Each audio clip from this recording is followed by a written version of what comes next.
জামাইটা এই 1-2 মাস ধরে এখানে ছিল, গান্ডে পিন্ডে গিলে গেল, আর দুদিন থাকলে আমি ভিখারি হয়ে যেতাম। উফ, বাবা বাঁচা গেছে, কালকে চলে গেছে, একটু বাবা শান্তিতে একটু ঘুমায়। উফ আমি এসে গেছি। কি জামাই চলে গেছে, তাও আমার স্বপ্নে শুধু আসছে। ও বাবা ভালো লাগে না বাবা গো। জামাই এই তো কালকে তো তুমি গেলে, আজকে আবার চলে এলে। হ্যাঁ বাবা, আপনার মেয়ে না বাড়িতে নেই, ওই জন্য আপনার কাছে চলে এসেছি। আরে মেয়ে নেই তো কি হয়েছে, তোমার তো ঘরে মা আছে, ঘরে তো থাকতে পারতে। আপনাদের খুব মন কেমন করছিল। 2 মাস থেকেও হয় না, আবার মন কেমন করছে।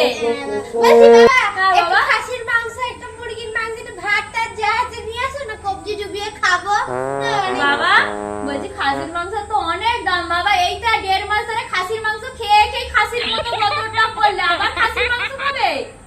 বাবা, মুরগির মাংস তাহলে নিয়ে আসো, কবজি ডুবিয়ে ভাত দিয়ে খাবো। আর শুধু মুরগির মাংস আর ভাতটা করি। না না না না, চাটনি পাঁপড় মিষ্টি 6 রকম 7 রকম মিষ্টি। 6-7 রকম মিষ্টি। বাবা আমি খাবো। এবার মনে হয় সত্যি সত্যি বলছি মা কোথায় আছে?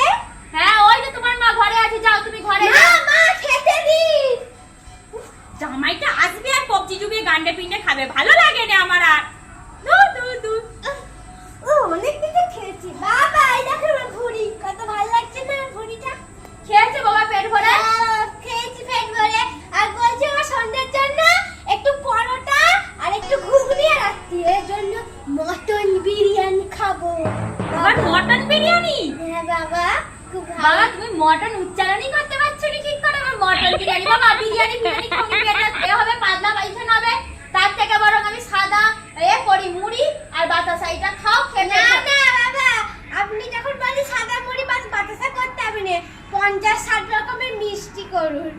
ওরে বাবা রে বাবা, জামাই কবে বাড়ি যাবে?